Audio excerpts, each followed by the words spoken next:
ಸಂಸ್ಕಾರಗಳ ವಿಭಾಗದಲ್ಲಿ ಏನ್ ತಿಳಿಸ್ಕೊಡ್ತಾ ಇದ್ದೀರಾ? ಸಂಸ್ಕಾರ ವಿಭಾಗ ಇನ್ನೇನಿದೆ, ಬಂತಾ ಇರತಕ್ಕಂಥ ಪ್ರಳಯ ರುದ್ರ ಶನೇಶ್ವರ ಮಹಾಯಾಗದ ಕೊನೆಯ ದಿನಗಳು ಜ್ಞಾಪಿಸ್ತಾ ಇರೋದು ಧರ್ಮ. ಎನ್ನೇ ದಿವಸ ಬಹಳ ವಿಶೇಷ ಅಂದರೆ ಪ್ರತಿಯೊಬ್ಬ ಮನುಷ್ಯ ಇವತ್ತಿನ ದಿವಸ ಇಷ್ಟು ಲಕ್ಷಾಂತರ ಜನ ಕೊನೆ ಟೈಮ್ಗೆ ಬಂದ್ಬಿಡ್ತಾರೆ.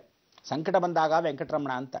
ಭಯ ಪಾಪ ನೋಡಿ, ಎಲ್ಲ ಭಯಭೀತರಾಗಿರ್ತಕ್ಕಂಥ ಪ್ರತಿಯೊಬ್ಬರಿಗೂ ಹೇಳ್ತಿದ್ದೀನಿ, ನೀವು ಸರ್ಪ ಅಂದರೆ ಭಯ ಪಡ್ತೀರಾ, ವಿಶೇಷವಾಗಿ ಶನಿ ಅಂದರೆ ಭಯ ಪಡ್ತೀರಾ, ಕುಜ ಅಂದರೆ ಭಯ ಪಡ್ತೀರಾ, ರಾಹು ಅಂದರೆ ಭಯ ಪಡ್ತೀರಾ, ಕೇತು ಅಂದರೆ ಭಯ ಪಡ್ತೀರಾ. ಗುರು ಮಂಗಳ ಯೋಗ ಕಣೆಯ, ನವದುರ್ಗ ಯಾಗ ಕಣೆಯ ಅಂದರೆ ಬಹಳ ಕಮ್ಮಿ. ಆದರೂ ನವದುರ್ಗ ಯಾಗಕ್ಕೆ 3 ಲಕ್ಷ ಚಿಲ್ಲರೆ ಜನ ಬಂದಿದ್ದು ಬಹಳ ಸಂತೋಷ. ಆದರೆ ಇವತ್ತು ಶನೇಶ್ವರ ಮಹಾಯಾಗಕ್ಕೆ ಏನು ಅಬ್ಬಬ್ಬ ಅಂದರೆ 8 ಲಕ್ಷ ಜನವರೆಗೂ ಹೋಗ್ತಾನೇ ಇದ್ದೀರಾ.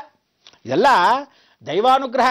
ಯಾಕೆಂದರೆ ಅಲ್ಲೂ ಕಮ್ಮಿನೇ ಅಂತ ಹೇಳ್ತೀನಿ. ಭಾರತ ದೇಶದಲ್ಲಿ ಇರೋದು ಎಷ್ಟೋ ಕೋಟಿ ಜನ ಅಲ್ವೇ, ಕರ್ನಾಟಕದಲ್ಲಿ ಎಷ್ಟು ಜನ? 6 ಕೋಟಿ ಕನ್ನಡಿಗರು ಅಂತೀವಿ.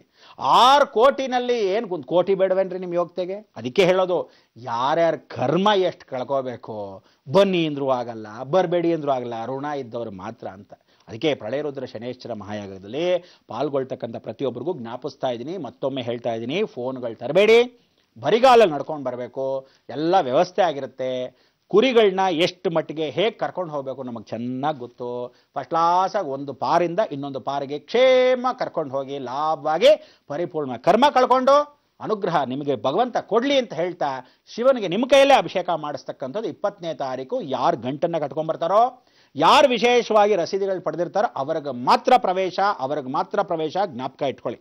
ನಿಮ್ಮೆಲ್ಲರೂ ಸುಮ್ಮನೆ ನೋಡ್ಕೊಂಡು ಹೋಗ್ತೀವಿ, ಸುಮ್ಮನೆ ದರ್ಶನ ಮಾಡ್ತೀವಿ ಅನ್ನೋದು ರುದ್ರಯಾಗದ ದಿವಸ 21ನೇ ತಾರೀಕು ಮಂಗಳವಾರ ಬೆಳಗ್ಗೆ 6 ಗಂಟೆಯಿಂದ.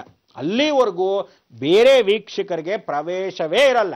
ಮಂಗಳವಾರ ದಿವಸ ಎಷ್ಟು ಜನ ಆದರೂ ಬನ್ನಿ, ಎಲ್ಲ ರಾಜಕೀಯದವರು, ಎಲ್ಲ ಸ್ವಾದು ಸಂತರು, ಎಲ್ಲ ಸ್ವಾಮಿಗಳು, ಎಲ್ಲ ನಿಷ್ಠೆ ಅಂತ ಆಗಿರ್ತಕ್ಕಂಥ ಶನಿ ಮುಖಾಂತರ ಮನುಷ್ಯ ಜೀವನವನ್ನು ರೂಪುರೇಖೆಗೊಂಡಿರ್ತಕ್ಕಂಥ ಪ್ರತಿಯೊಬ್ಬ ಮನುಷ್ಯ ಸಾರ್ವಜನಿಕವಾಗಿ 21ನೇ ತಾರೀಕು ಬಂದು ಅಮಾವಾಸ್ಯ ಹೊತ್ತು ಮಂಗಳವಾರ ಎಲ್ಲ ಮಡ್ಲಕ್ಕಿ ತಗೊಂಬನ್ನಿ, ಕಾಣಿಕೆ ವಿಶೇಷವಾಗಿ ಅಮ್ಮನವ್ರನ್ನ ಸ್ಮರಣೆ ಮಾಡ್ಕೊಳ್ಳಿ, ಆ ಶನೇಶ್ವರನ ಸ್ಮರಣೆ ಮಾಡ್ಕೊಳ್ಳಿ, ಈಶ್ವರನಿಗೆ ಒಂದು ದೊಡ್ಡ ಅಭಿಷೇಕವನ್ನು ಮಾಡಿ ನಿಮ್ಮ ಕರ್ಮಗಳನ್ನ ಕಳೀಲಿ ಅಂತ ನಾನು ಭಗವಂತನ ಪ್ರಾರ್ಥನೆ ಮಾಡ್ತಾ ಇದ್ದಾಗ, ನೀವು ನಮ್ಮ ಜೊತೆಗೆ ಕೈ ಜೋಡಿಸಿ ಭಗವಂತನ ಕೃಪಾ ಕಟಾಕ್ಷದಲ್ಲಿ ಕೊನೆ ಕರ್ಮಯಾಗ, ಕೊನೆ ಧರ್ಮಯಾಗ, ಇಡೀ ಜಗತ್ತಿನ ಕಲಿಯುಗದ ಅಂತ್ಯಯಾಗ, ಇಂಥ ಒಂದು ಕೊನೆ ಕರ್ಮಯಾಗದಲ್ಲಿ ಪಾಲ್ಗೊಳ್ತಕ್ಕಂಥ ಪ್ರತಿಯೊಬ್ಬರಿಗೂ ಇವತ್ತಿನ ದಿವಸ ಮಂಗಳ ಹಾಡೋ ಸಮಯ ಬಂದ್ಬಿಡ್ತು. ಹೇಳಿ ನೋಡೋಣ.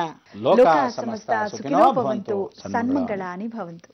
ಗುರುಜಿ, ಪ್ರಳಯ ರುದ್ರ ಶನೈಶ್ಚರ ಮಹಾಯಾಗಕ್ಕೆ ಬನ್ನಿ, ಸುಯೋಗವನ್ನ ಪಡಿತೀರಾ, ಮತ್ತೊಮ್ಮೆ ಹೇಳಿದ್ದೀರಾ, ಸಲಹೆ ಸೂಚನೆಗಳನ್ನ ನೀಡಿದ್ದೀರಾ, ಹೀಗೇ ಬರಬೇಕು ಕರಾರುವಕ್ಕಾಗಿ, ಇಲ್ದಿದ್ರೆ ಒಳಗೆ ಸೇರ್ಸಲ್ಲ ಅಂತಾನೂ ಹೇಳಿದ್ದೀರಾ. ನಮ್ಮ ಈ ಕಾರ್ಯಕ್ರಮಕ್ಕೆ ಆಗಮಿಸಿ ಇಷ್ಟೆಲ್ಲ ಮಾಹಿತಿಯನ್ನ ನೀಡ್ತಾ ಇರಬೇಕು, ನಮ್ಮ ಮಾರ್ಗದರ್ಶಕರಾಗಿರ್ಬೇಕು ಅಂತ ಕೇಳ್ಕೊಳ್ತಾ ಧನ್ಯವಾದಗಳು. ವೀಕ್ಷಕರೇ, ಸರಿ, ಹಾಗಾದ್ರೆ ಹೊರಡ್ತಾ ಇದೀವಿ. ಮತ್ತೆ ನಾಳೆ ಸರಿಯಾಗಿ 9 ಗಂಟೆಗೆ ನಾವು ಹಾಜರಾಗ್ತೀವಿ. ನಾವು ಭೇಟಿಯಾಗೋಣ 9 ಗಂಟೆಗೆ ಬೃಹತ್ ಬ್ರಹ್ಮಾಂಡ ಕಾರ್ಯಕ್ರಮದಲ್ಲಿ ಅಂತ ಹೇಳ್ತಾ ಹೋಗ್ಬರೋದಾ? ನಮಸ್ಕಾರ. ಜೈ ತಾರಾದೇವಿ, ಜೈ ನಿಕುಂಬಿಲ.